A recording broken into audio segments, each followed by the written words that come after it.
News Panorama is a TV news magazine program that gives you the story behind the story. It tells the stories the way they should be told by capturing the larger scale.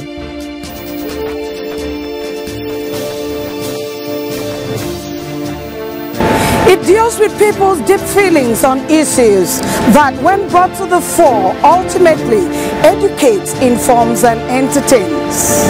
News Panorama. Capture the larger scale. Agricultural practices significantly boost Nigeria's economy by ensuring food security, generating jobs, supply raw materials for industries, and earn foreign exchange through export of crops like cocoa and palm oil. If agriculture is properly harnessed in Nigeria, it will boost economic development, increase food security, and create jobs, especially when farmers are given access to resources, finance, and markets. Observedly, Nigeria is currently implementing a strategy to use agriculture to boost economy by investing in large-scale mechanization, irrigation, and special agricultural processing zones to create jobs, reduce poverty, and enhance food security. This week on our lineup are reports on youth involvement in agriculture, revamping of agricultural lessons, cocoa as CRS River State Bitcoin, on the spot with the Commissioner for Agriculture and Irrigation Development, Honorable Johnson Ebekpo, and more. It is a must-watch. Welcome and thanks for joining me on the program News Panorama. I am Josephine Efanga. If you have just tuned in, you're watching News Panorama. News Panorama. Capture the larger scale. Agriculture in many communities is undergoing a quiet revolution, driven by creativity and energy of young people.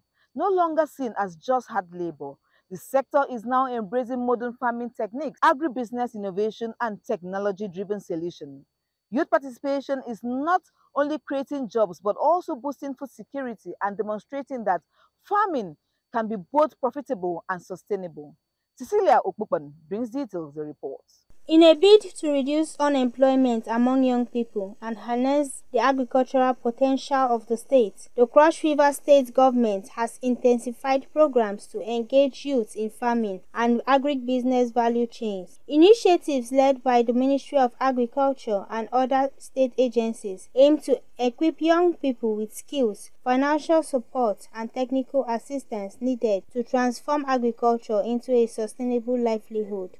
A staff of the Ministry of Agriculture and Irrigation Development, Mr. Otu Moses Olabi, said agriculture was once perceived by many Nigerian youths as an occupation meant only for the elderly. However, with rising unemployment rates in Calabar and across Nigeria in recent years, more young people are now venturing into agriculture. According to him, agricultural sectors offer about 90 to 95 employment opportunities for young graduates, adding that one of the main reasons youths are turning to agriculture is the scarcity of formal or white-collar jobs. And farming was being approached as a tradition, not as a business. Probably the youth have always complained that agricultural activities are time-consuming and very cumbersome. But with the unemployment rate in the country, as calculated by the National Bureau of Statistics, we have come with realities, in terms of reality, that youth that are energetic are still of sound mind, must carry their attention away from white-collar jobs and get themselves involved in agriculture. Particularly, CRS River State is an agrarian state with a lot of fertile land and virgin forests. So the virgin forest and the fertile land in this state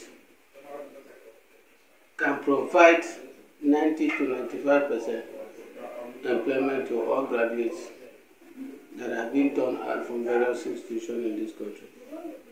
So as an agriculturist, I clearly believe that when youth are engaged in agriculture, the issue of unemployment in this country will become history. Some of the youth expressed appreciation for the state government's effort, but also appealed for increased support. They called for the provision of essential farming inputs such as fertilizers, tractors, and other equipment to make agriculture more accessible, efficient, and enjoyable. In Nigeria today, many people venture into agriculture and young people are not excluded from it. So I think young people are interested. When venturing into agriculture, it reduces the unemployment rate in Nigeria. And when a ventures into agriculture, if he has the opportunity, he will end up employing others to help in the agricultural process. So it reduces the unemployment rate in Nigeria and the very good. The government should really venture into empowering youth, making sure that necessary financial empowerment is being raised, it's being funded. There's no way I personally cannot venture into some aspect of the everybody wants to have the financial stability. You understand?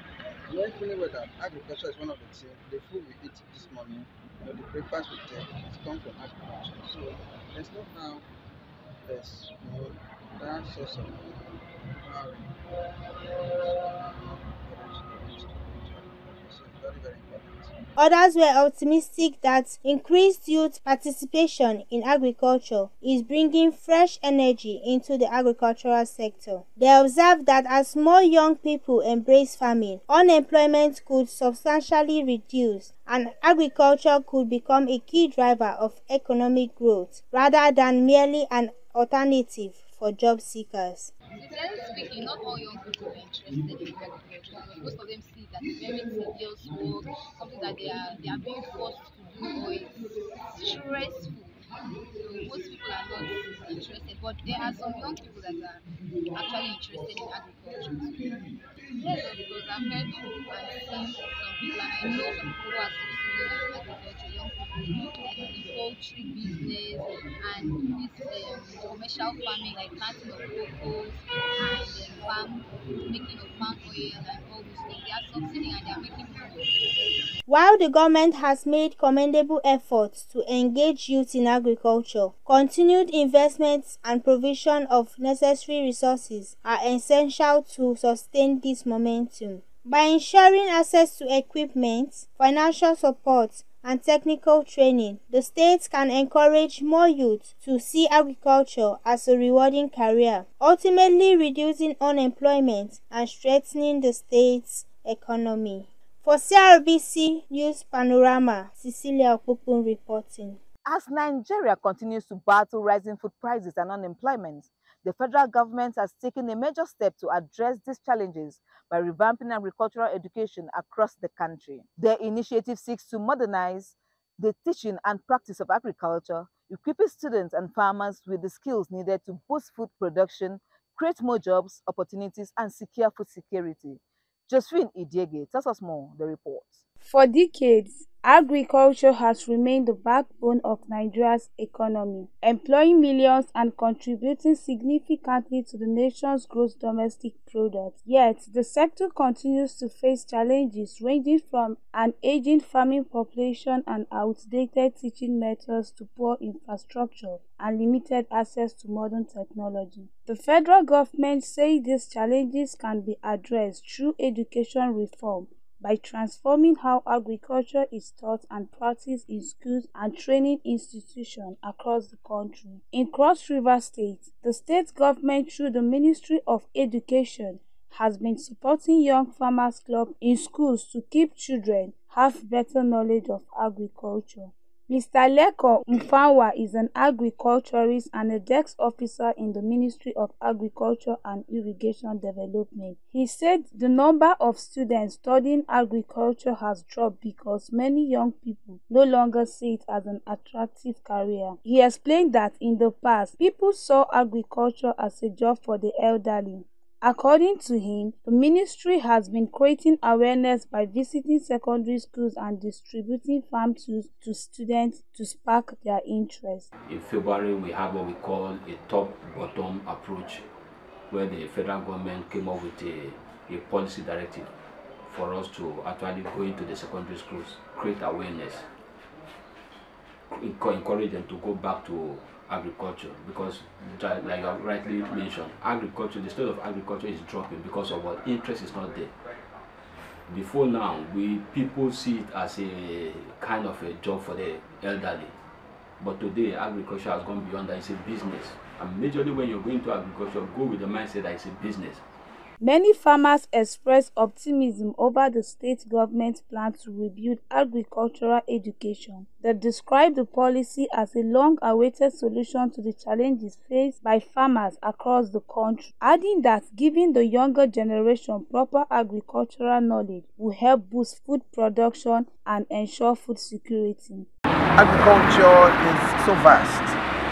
Like the food we consume every day, I think is a product of agriculture.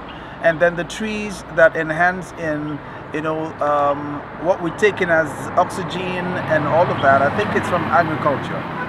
Because if we don't have trees around, of course, it will have a way of not allowing us to experience that healthy, intake of oxygen and all of that. Mr. Paul Adina said that agriculture should no longer be left in the hands of the old, stressing that the future of the nation's food system lies with the youth. I am so happy that the federal government is putting attention into agriculture now, especially in our primary, secondary schools. Well, because of the oil or the white collar job most people comes out from, or maybe have been or have the feels agriculture is not something they should look into, because when they finish school, most people are thinking of becoming doctors, accountants, lawyers, but they give little attention to agri, whereby most of the money, your salary, everything you work, you spend almost 80% on food. And when we rely so much on food and importing them from outside, we notice that those foodstuffs will become so expensive. But giving our younger generation that knowledge about agriculture, it's really going to help reduce food security.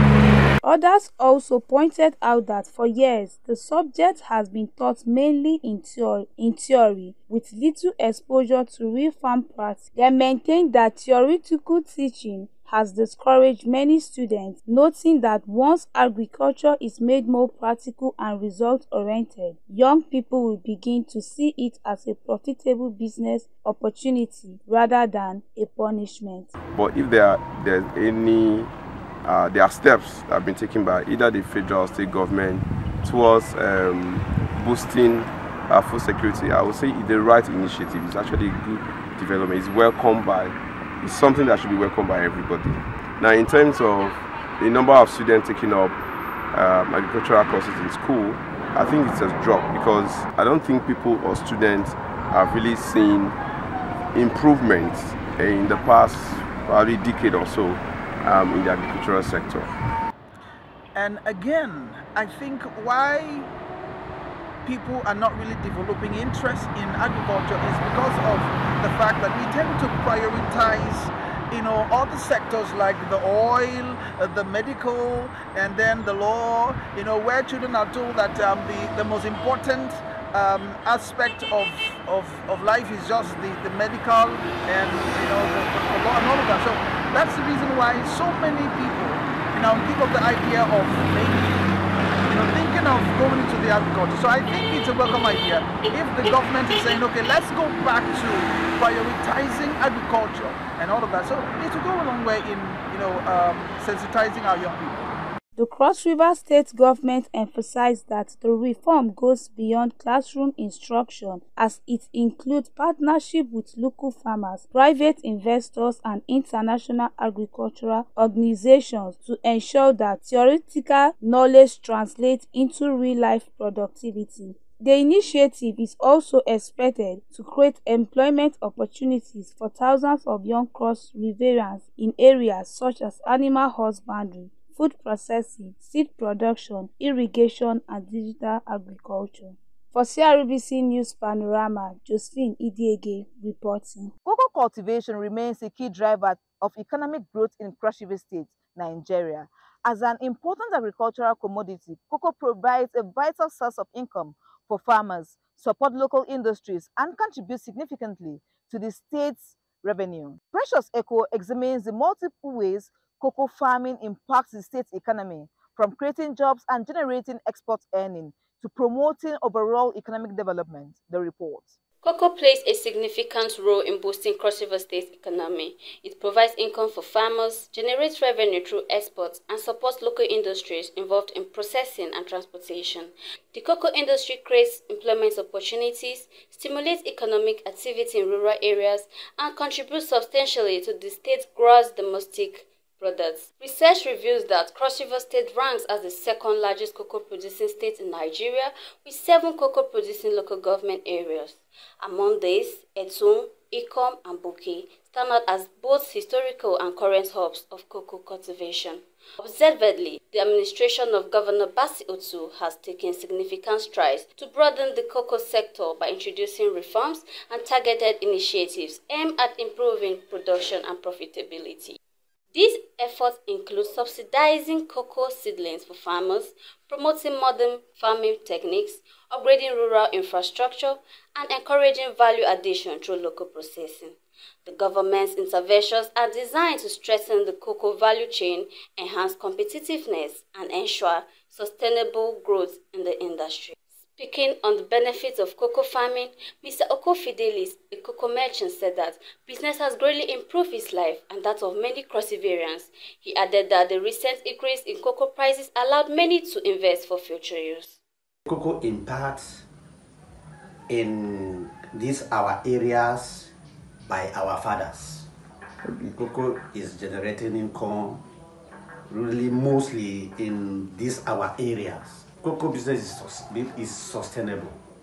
Meanwhile, youth in Batriko community, Boki local government area, noted that area farming involves the use of various sustainable strategies, such as applying organic fertilizers and adopting integrated pest management practices. This emphasized the importance to protecting forest and water sources near cocoa farms to maintain ecological balance. Okay, as you can see, this process of cocoa is the drying stage.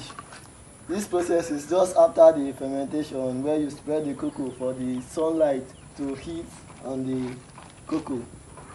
As you can see, this is the second day of drying this cocoa, and it is favorable because the sunlight was very good yesterday and today.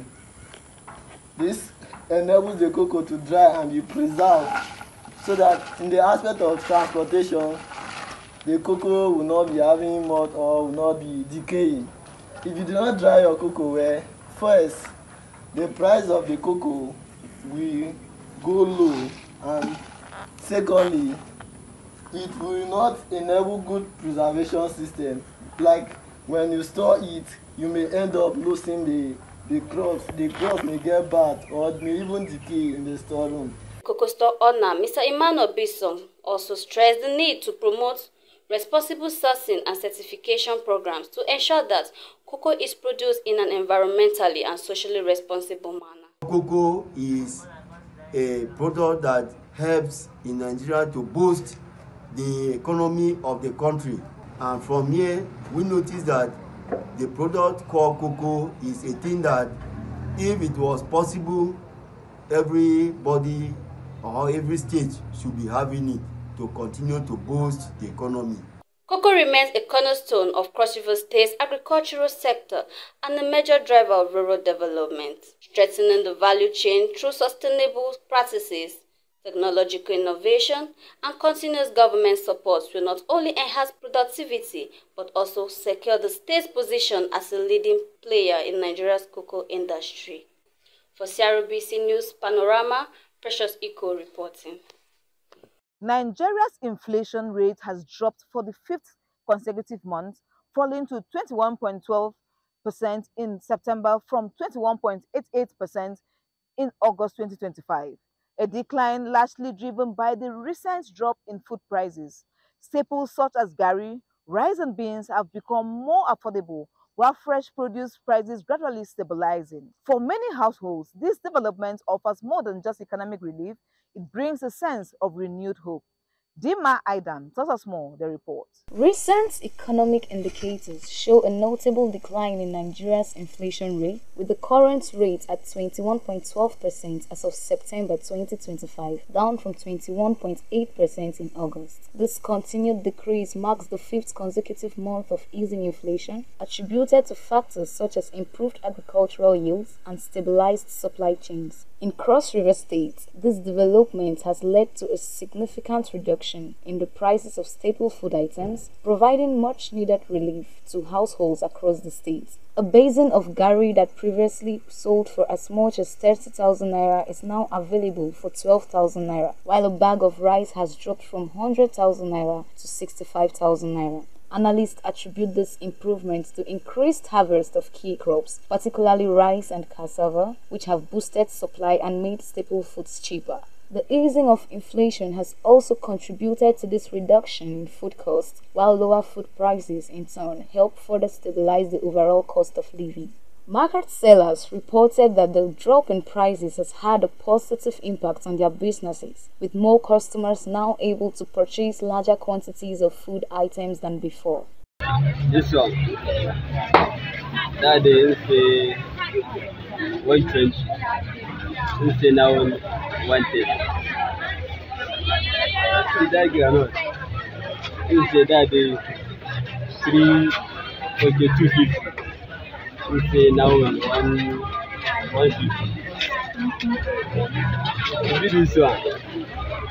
That day 177. We say now 65, 67. For the price of rice, it's helpful because then there's a particular portion you give to somebody and it's not enough. They are not comfortable. So now at least you can do it well, and somebody will like buy food of 1,000, at least okay with it compared to before. Spaghetti, the price is still fair. Still fair because we buy it as at now. It's about, depending on the company. There's the one we buy for 1,100 per pack, and in a portion we sell 500. So there's no how you would make up to 4 or 5 plates from it, which you still get your money back. The business is good. Like garri and rice, you don't do because of money you don't do. You don't buy stuff. Students in higher institutions expressed relief at the reduced cost of food, explaining that smaller amounts of money now go a long way, allowing them to afford meals more comfortably. Because it has really been of great benefit to me in particular. Because I would say before, you buy a cup of garri for 200 naira, but currently you can get a cup of garri for 100 naira. Because before, you normally buy 1,000 naira garri. Or 8 cups, let's say 8 cups or 7 cups. But a few days ago, I got garri, 12 cups of garri for 1,000 naira. So it is a really big relief to the students, most especially because most of them, their parents are not here. So by the time the food stuff they bring from their villages are finished, they have to start buying smaller quantities. So I think the price of garri that has really gone down is more beneficial to the students. Other residents expressed optimism that the state government could sustain this positive development through continued support for farmers, improved distribution networks, and policies that encourage price stability. They emphasized that stable food prices coupled with controlled inflation would provide long-term economic relief and improved access to daily essentials. Last year by this time, the price of rice increased to 600 a cup, and the hunger was so much. I just thank God for this very government. At least now we can buy even though the poorest of all rice, price of 250 a cup, 300. It's a thing of joy. And even the beans, look at the beans that we're buying 800 a cup, but today we're able to get a cup of beans at 300. And it's a thing of joy to the Nigerian people, at least reducing hunger. Because formerly rice is a local area, but now with 1,000 naira, you can get yourself 3 or 4 cups of rice. My place also have dropped drastically. We start like 150 to 80, 85, other things are also dropping like tomatoes and pepper. Now is the season for onions. But I want to plead the government to please invest more on our farmers. With inflation easing and food prices declining, Cross Riverians are experiencing a tangible improvement in their cost of living, fostering hope that this development marks the beginning of sustained economic relief rather than a temporary reprieve. For CRBC News Panorama, Dima Aidam. Over now to On the Spot with the Commissioner for Agriculture and Irrigation Development, Honorable Johnson Ebokpo. He will be explaining the activities carried out by the ministry. Agricultural production is vital to Cross River State's economy, serving as a major source of livelihood and income for a significant portion of population of the state. Today we are Ministry of Agriculture and Irrigation Development to speak with Honorable Johnson Ebokpo on the Cross River State government's impact on agriculture in its citizens. Welcome to the show. Honorable Johnson Ebokpo, sir. Thank you very much, Josephine. Thank you. I'm happy to be here. Okay, so can we highlight some of these impacts that the state government has done in terms of agriculture on its citizens, sir, so far? Thank you very much. Agriculture plays a significant role in transforming and even maintaining the status of our economy. Because agriculture, without agriculture, you can't even exist. Because one is the fact that you must feed your organs. So agriculture is a critical component of our existence. In short, agriculture is the most critical component of our existence as human beings. In Cross River State, we have been very clear, in line with the mandate of our dear Governor, Senator Prince Basedete II, and the People's First agenda, which you can agree with me. From when we assumed office, we were very clear about our intentions. That one, we were going to protect and scale up the smallholder farmer. Two, we were going to scale up commercial production of food for processing, for the industry to process, for us to be able to create the needed jobs, and for us to create wealth and turn around the revenue fortunes of our state. And that is what we've been doing. We've been very, very consistent. All the things that we said we were going to do, we are doing them. Scale up production, not in a way that affects the pricing, because these are international commodities and they reflect a sense of demand and supply. Where supply is too much, it could pose a threat to the livelihood of farmers because the pricing will dip. Where the supply is limited, the price will go up. We want the price to remain up. However, we are doing it systematically. We want to private concession, not private, we are doing a concession, a PPP, public-private partnership, for the development of new cocoa estates and the rehabilitation of old ones. But it is anchored on a shared prosperity model. For cocoa and coffee, we expect partnerships because it is so easy to do so. You can see the economy of income, how at the smallholder level, it has been able to transform the economy of that place. We want to now modify it. The same thing, but with a private sector partner. But the major reason why we are doing it is to incentivize value addition. So we will increase production, not for export of beans, but to provide the feedstock for processing. We have a lot of dairy farms in the north because the milk is available. So we have a lot of yogurt in the north. There are lots of yogurt companies in the north because the milk is available. So you're going to have a lot of chocolate companies here because the cocoa powder is available, because the coffee bean is available. It's as simple as that. Finally, your words to Koshivarians. The best is yet to come. Koshivarians, the best is yet to come. This is just the beginning of a journey, and all that we ask from you is your support. There is hope. With the People's First agenda, there is hope for Cross River State. And guess what? This hope is not anchored on nothing. It's anchored on a solid foundation that we are trying to build today. Some of the things that we are doing now, you may not necessarily see them.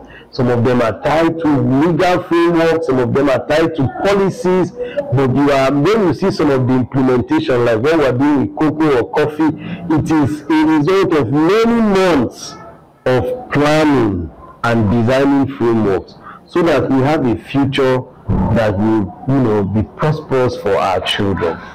Thank you very much. Okay, it was a nice chat with Honorable Johnson Odoto. Koshivarians, are you ready for this agricultural development that is coming your way? Please, if you are not an agriculturist, if you are not a farmer in Cross River State, be a civil servant, please invest in agriculture because Cross River State is about to boom in agricultural development. Stay tuned as we watch other programs. That is all we have on our lineup this week. We hope to be back same time next week. Do keep a date with us.